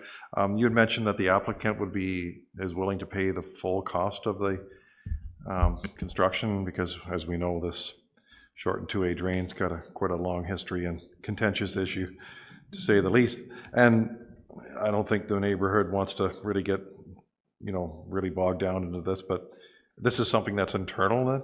It can be done. They can do it, and it's not going to be a really major issue with the landowners, as we've had for years. Through you, Mr. Chair. All the works are located on the property owner's property who's petitioned for this improvement, and it would be their sole cost for that improvement. All right, thank you. Did you have a question, Dave? Yeah, through you, Mr. Chair, to Mike. Knowing that they're trying to get larger equipment across to that additional property that is not at the moment drained, likely they would be looking at tile draining it? Is the drain able to accept that additional water?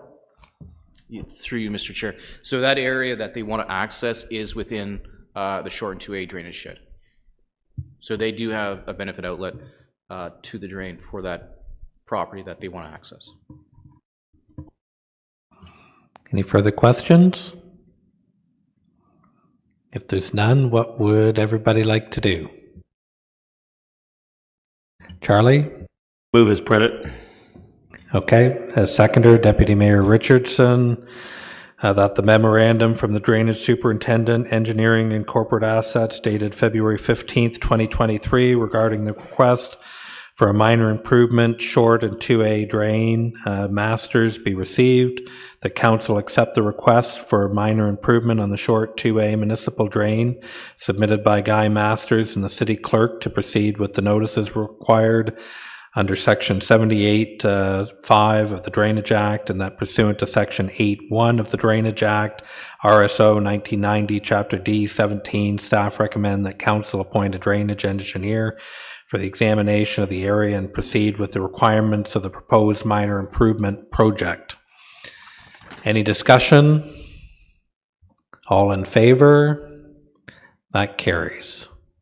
Thank you.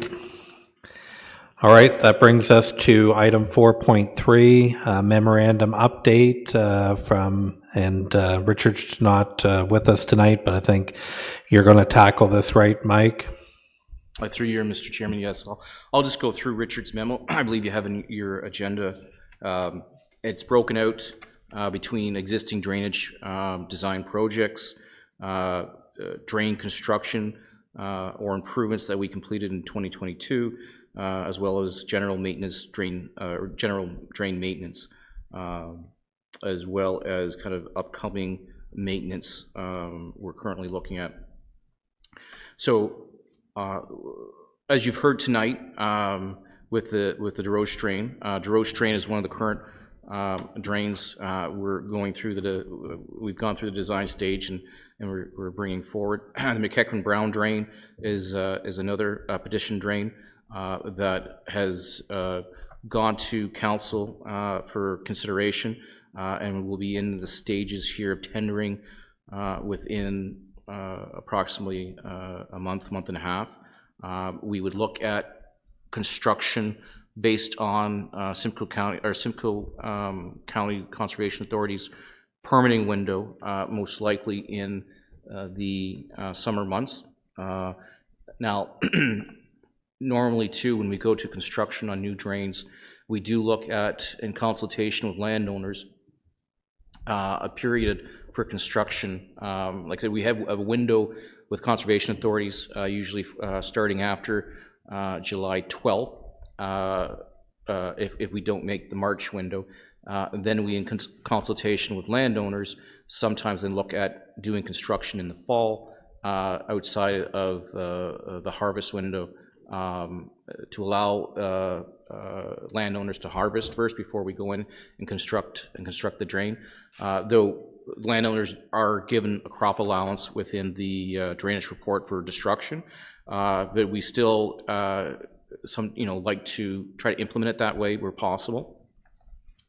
Other drains we are currently will be bringing forward for consideration will be the weight drain. The weight drain is off of 35 near Cameron Road. The curtain drain will be within the next couple of months being brought forward for consideration. It's on Killarney Bay Road. The short and 2A, which we just heard tonight, improvement for that Ford crossing, and the Grand Drain, as we heard tonight. So municipal drain construction that we did complete last year, the Martin Drain. So the Martin Drain was a petition drain that some of the members here remember from last year. It is on Pigeon Lake Road, and it was a short open drain section that ran for maybe, what was your drain? That was about 700 meters or? No, 150 meters, yeah. It took 700 meters. But we didn't need it. Right, and that was completed last year. The Hugh Davidson drain improvement, that was a petition from a landowner to enclose a section of the drain across their property to allow for better access and farming. Municipal maintenance, that was completed last year. We cleaned out a section of the Ops 1 drain, a section of the Grant drain, the Kime drain, and the Woodville drain. We did lots of beaver locations every fall and spring. We do quite a bit of beaver trapping and beaver dam removals. So just some of the locations that we've done on the Ops 1 drain, Ops 4, Ops 2174, the Grant, the Hall, the Hill, the Keevil, the Hancock, Rogers Hancock, the Washington, are some of the locations that we ended up trapping many beavers last year. Upcoming maintenance currently this year in Oakwood on the Oakwood drain, or the Tampa Farms drain. We have in the pipe section at the end of the Grant Street, I believe there is an obstruction in the tile that we've located with CTV camera, and then we'll be digging up to repair. Okay, thanks for that, Mike. Does anybody have any questions of Mike at this time? Councillor Joyce? Yes, through you, Mr. Chair. Mike, the window for repair and digging up drains is March and July. What are the dates in March? Mike. My apologies, through you, Mr. Chairman. So normally March 28th, March 20th to March 28th is a stop date for any works, and then due to starting kind of your spring thaw. So then near regulated areas and water courses, and then depending on fisheries, any fisheries, normally you near water courses or regulated areas, there'd be permitting conditions that you would not start until after spawning season, so your July 12th to 15th timeframe. Okay, the reason I ask is the McEachern Brown drain. I was in touch with the Lake Simcoe Region Conservation Authority. They have the engineer's report. It's a go. Everything's in order, except they're missing the engineer's stamp. It's a draft report. So all we're missing is a stamp. That call was about 2 weeks ago. I need to make a follow-up call. If we get the stamp tomorrow, can we start on that drain in the March window? Through you, Mr. Chairman. So the engineer, who's DM Wills is the engineer in the project. They were also in touch with the Conservation Authority, and my understanding, it wasn't just a stamp, but it was the drawings had been stamped for tendering, and they wanted that specific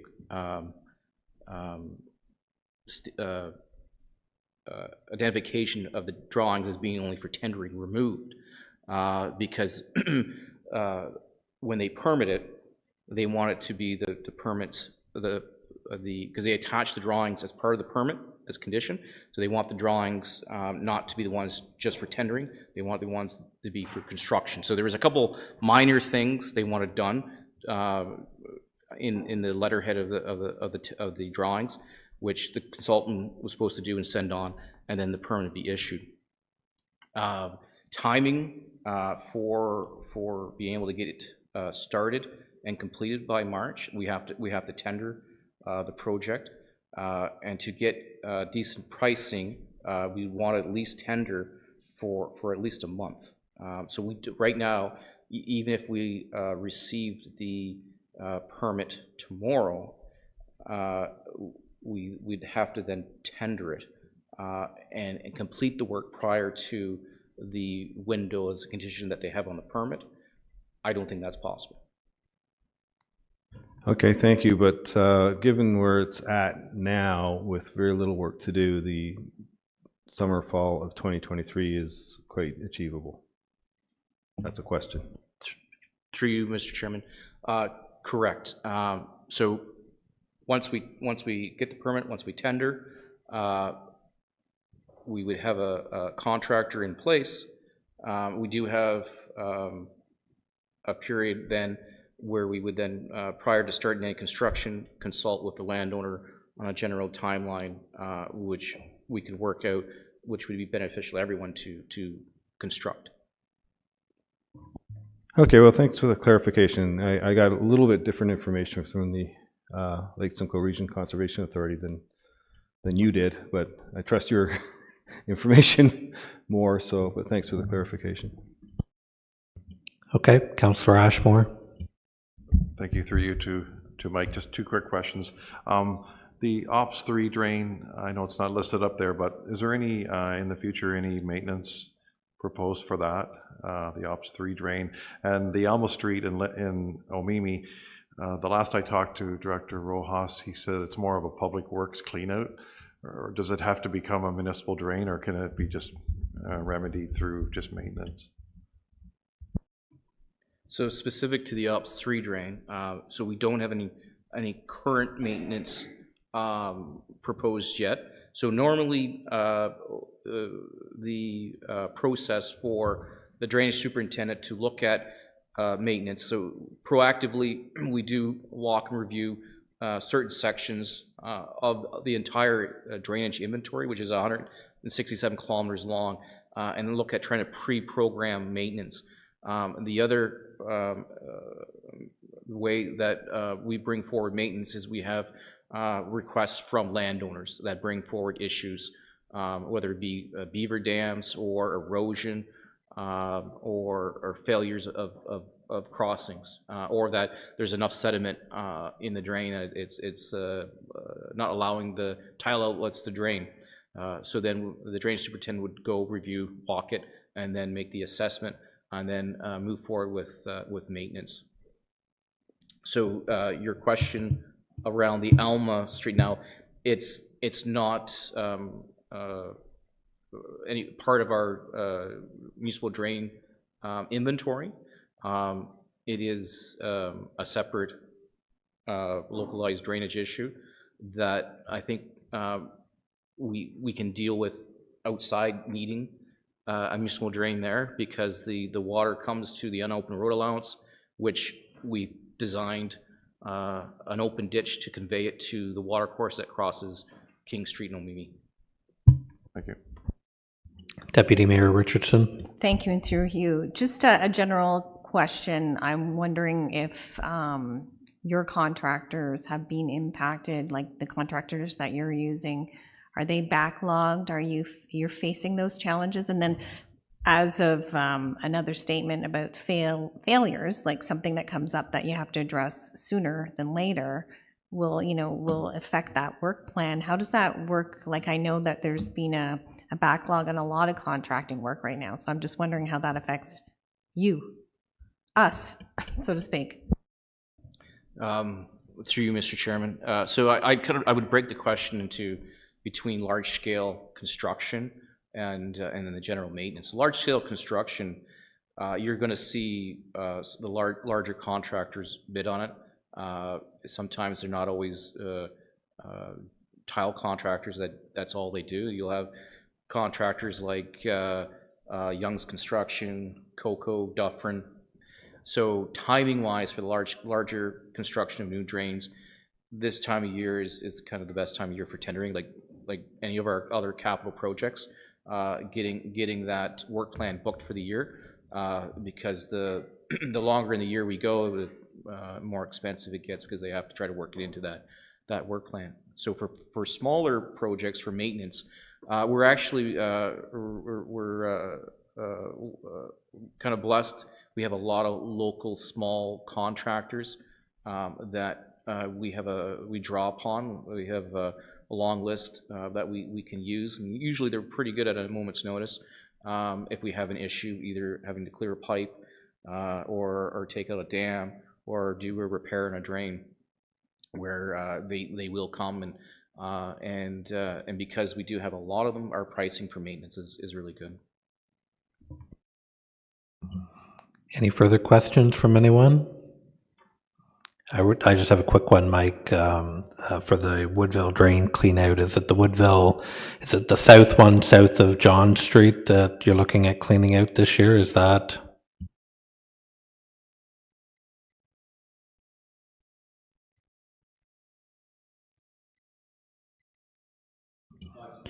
So it's the King Street and it's the Mancini, the drain down at Mancini. So you've got no clean out plans for any of the others?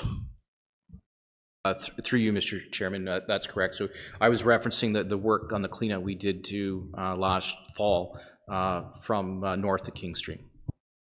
Okay, thank you. Any further questions from anyone? All right, what would you like to do? Okay, motion as printed from Deputy Mayor Richardson. Is there a seconder? Charlie?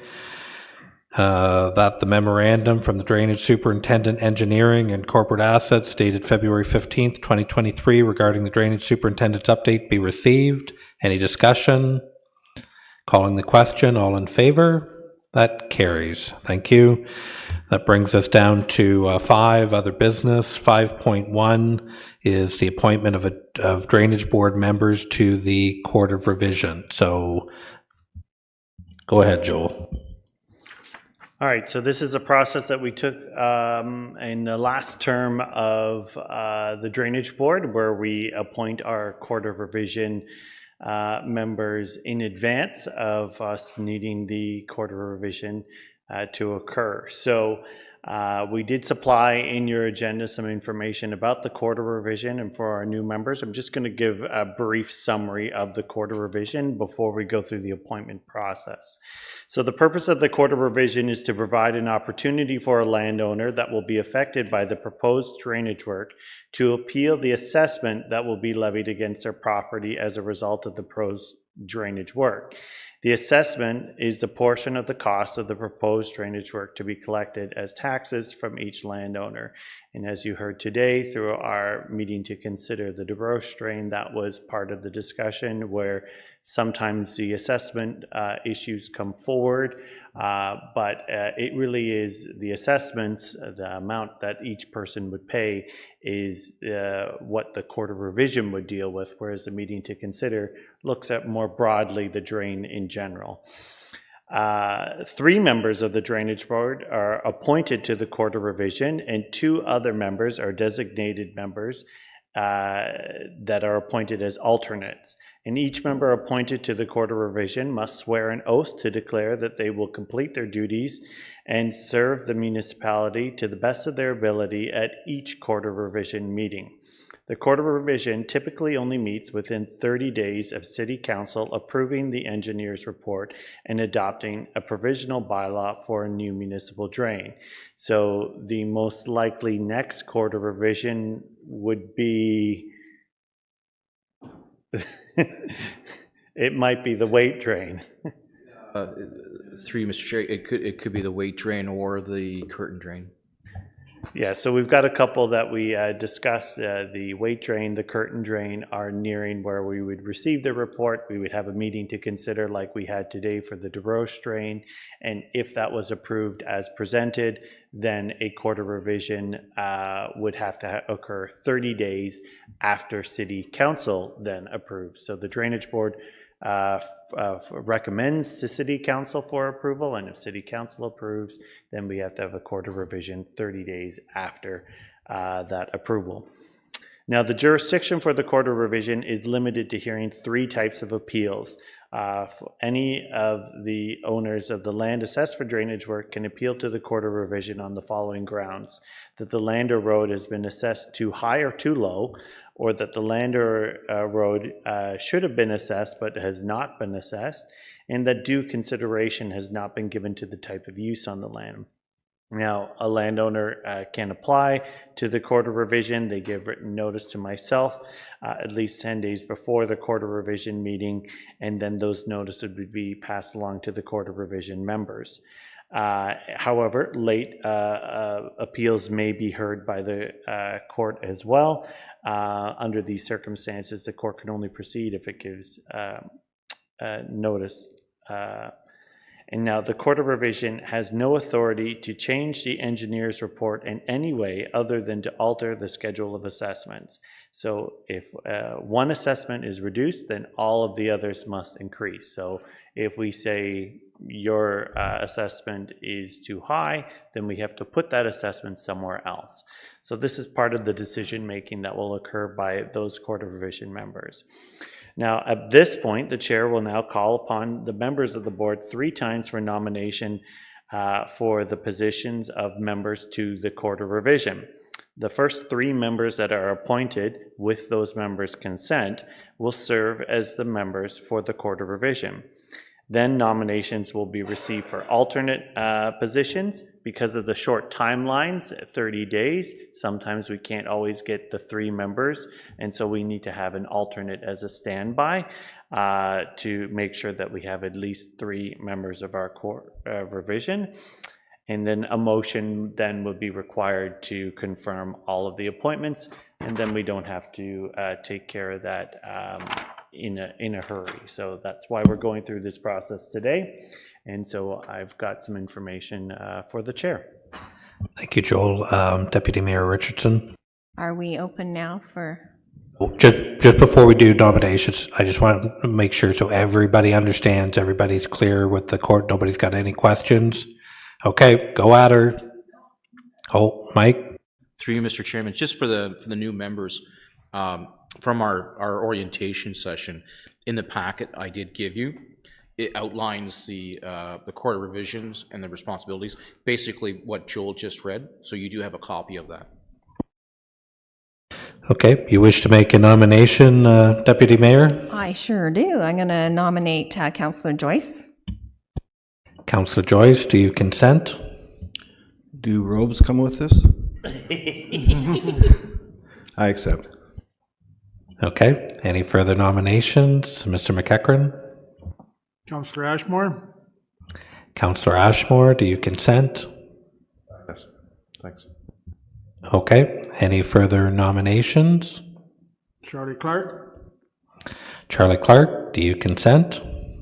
I do. Any further nominations? Any for alternates? Any nominations for alternates?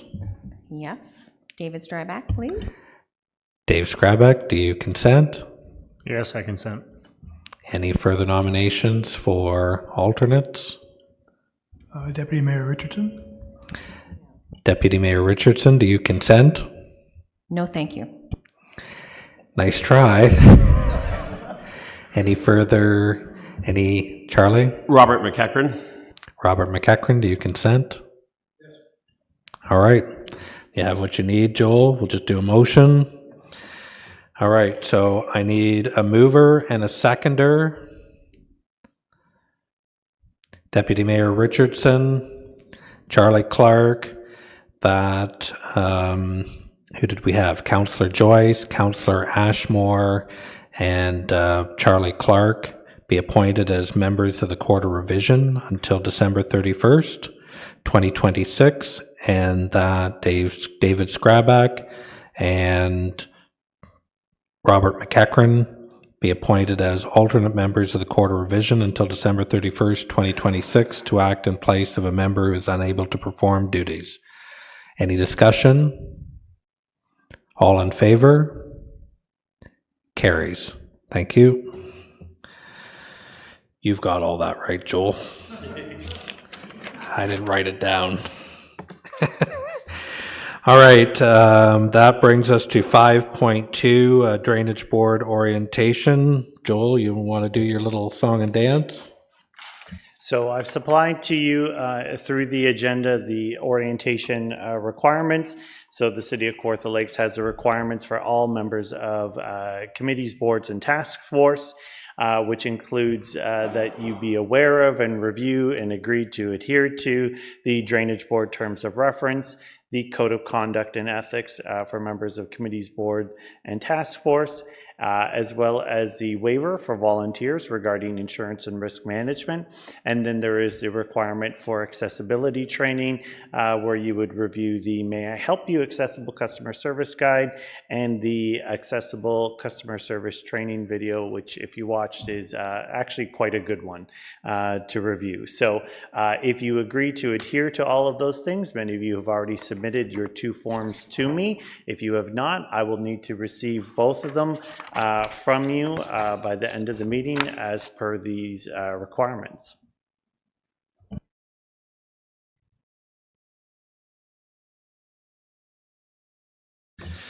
All right, everybody good with that? Any questions? If not, then can I have a motion that the memorandum dated February 15th, 2023 from Deputy Clerk and Recording Secretary Joel Watts regarding Drainage Board requirements and responsibilities be received? Councillor Joyce, seconded by Robert McEachran. Any discussion? All in favor? That carries.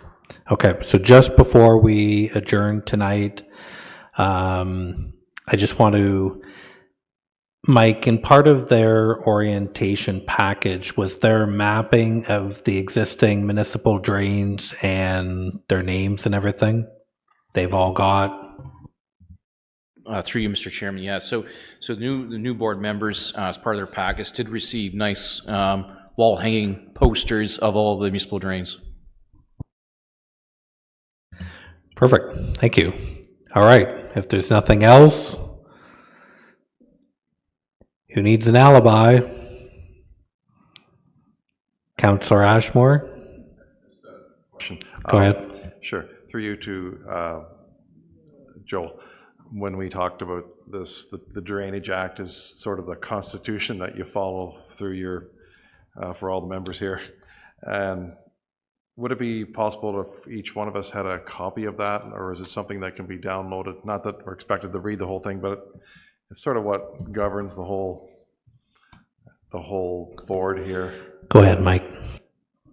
Through you, Mr. Chairman. Sorry, my apologies. I forgot to mention, we have ordered for the board some nice pocket-size drainage acts, as well as it's produced by OMAFRA, and it has its in the side column sheet notes, I call them, that help you navigate the act. They're pretty handy. So we'll probably get them in about a month or so, and then we can distribute them. Great, thank you. Makes for great bedtime reading. Mr. Garrett's? You can also download it. I use eLaws. I can probably get the link, but you can download it through eLaws, and the benefit of that is you can go Control F and find different words, because the act is big. Just remember there's different sections for different things. So anyway, for what it's worth, if you download it, you tend to find the control function useful. All right. Any further questions? Joel's concerned that you have a question, Juan, or that you would like to be heard. Thank you. Through you, Mr. Chair. We do have a website, Mike. I'm not sure if it's still up, but we had a dedicated page for municipal drains. In that dedicated web page, we did have the Drainage Act in there. Mike, I'm not sure if that's still active. We can make it active again. In addition to that, OMAFRA does have a series of courses, either 1, 2, or 5 day. I've taken several of them. I believe that's where I met Mr. Garrett over a decade ago at the 5-day Drainage Act course. But in the past, we have made it open to members of a board or counselor or counselors, especially newer counselors. It's quite a very informative series of courses. Just putting it out there in case there's any interest. I believe Joel and our treasurer also took respective Drainage Act courses for clerks or treasurers. But I just want to put that information out there if anyone is interested. Thanks, Juan. Sorry, Mike. Yeah, through you, Mr. Chairman, just to add to that, Juan's correct. We do have on our website a section for municipal drains, which links to MAFRA for FAQ or fact guides on drainage and the Drainage Act, as well the Drainage Act and the city's policies within that web site location, which I can email out to everybody, that link. Thank you. All right. Anything else? You're okay, Jim?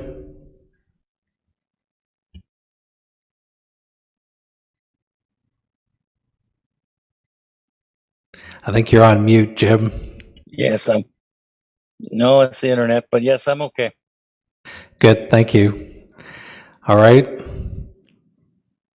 We need a motion. Charlie? I so move we adjourn. Second by Robert McEachran. All in favor? That passes. Thanks for your time, everyone.